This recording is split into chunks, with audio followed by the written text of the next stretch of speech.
My mum lives in Arden, so Morning, ladies and gentlemen. Morning. Please have your attention. Morning, ladies and gentlemen, Morning. boys and girls. I don't know if there's any boys here or not. Just to welcome you all here to Lowfield. And we've asked David Cohen to come on. David's here, sorry. David Cohen to come on as chair of Bradley Parish Council to kick off proceedings.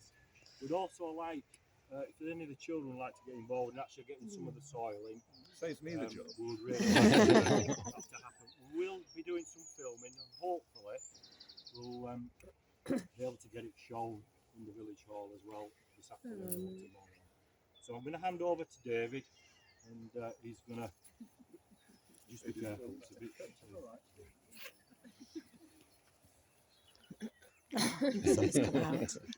I didn't want to really be in short. So, hey, hi everybody. It's nice. It's a lovely morning. We're so lucky to have this weather with us. Yeah, we It is are. the most of the day. Yeah, I will speak up. Just a sec. Just a sec. We'll fit you with it. We'll fit you. Are you all ready with your microphones? Okay. The occasion of the Queen's Diamond Jubilee is unique in the only possible sense of this word. There has never been a longer reigning monarch in the history of these islands. It is most unlikely it will ever occur again. The accession of a woman to a traditionally male role 70 years ago could not have come at a more appropriate time. At this point, I'll put my glasses on. Since then, there have been huge changes in our attitudes, our standard of living, and our freedom to travel and communicate. They have all been moderated by the stability of the Queen's representation of those qualities which distinguish the British way of life from everywhere else. This has never been so important as today, since we are now on the verge of fresh upheavals to our existence. The reality of her longevity and stability resonates very well with the planting this oak tree today. Oak trees are part of our culture, the backstory, as people like to say. Oaks have produced the sturdy beams around which many of our oldest buildings were constructed. They provided the hulls of our greatest ships, like the pride of Henry VIII's naval fleet, the Mary Rose, Captain James Cook's HMS Endeavour, built at Whitby, and Lord Nelson's HMS Victory. Heart of Oak is the official march of the Royal Navy. Its bark is used in the leather tanning process, and until the early 20th century, the large round growths found on the trunks of oak trees, known as oak galls, were used in the production of ink. Oak trees also supplied props for the coal mines that fueled the Industrial Revolution, the barrels that allowed distinctive wines and whiskies to develop their flavour, and the best shavings for curing fish at our coastal smokeries. And they were the raw material chosen for the furniture, such as made by the Yorkshire craftsman Robert Thompson in the village of Kilburn. But times have changed. This oak is Bradley's contribution to the Queen's Green Canopy. This is a nationwide initiative to encourage the planting of trees to enhance our environment and to create a legacy in honour of the Queen's leadership of the nation, which will benefit future generations.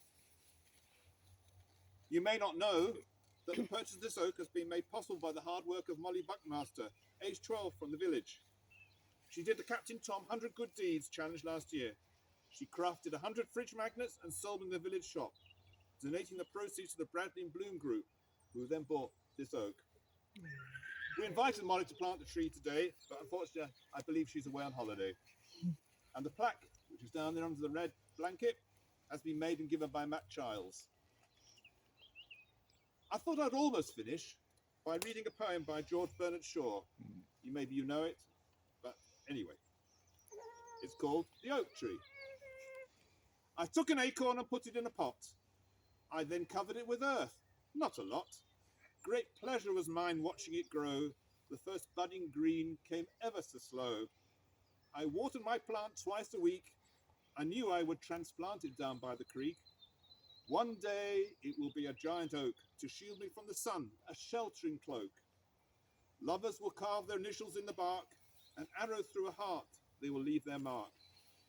It will shelter those caught in a fine summer's rain. under its leafy boughs, joys will be again.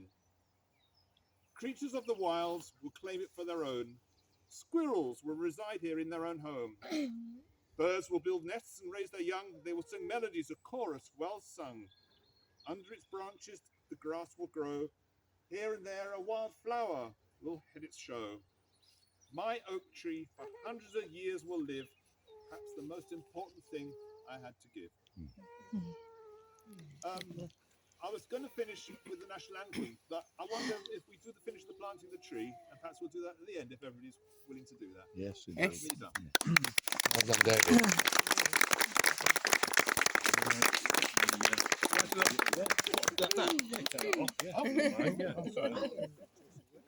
Great revealing.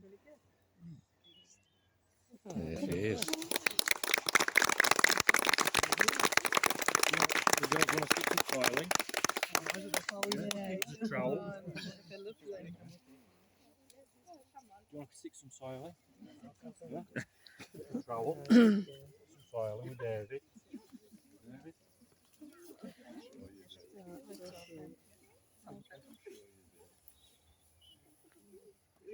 Go, carry on.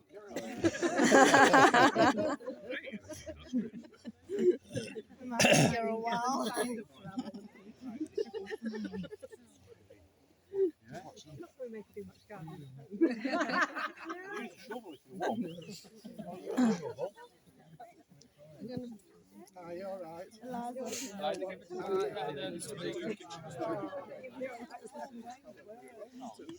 Patrick. Well done. Children have to do it at their own speed. Yeah, when they're ready. Yeah, when they're ready. So some of the adults could put some in as well if they wanted. Cute enough, look. When they run out of children, I might. Just so you've done it. You want to see us the big spade? You surely stick trowels in the floor. That's lovely carrying Dave. Thank you. Like the one where they say, Yeah, I got quite emotional as well. That was a lovely speech. Soiling with a spade. oh, I'm going to do Yeah. Yeah, get some in.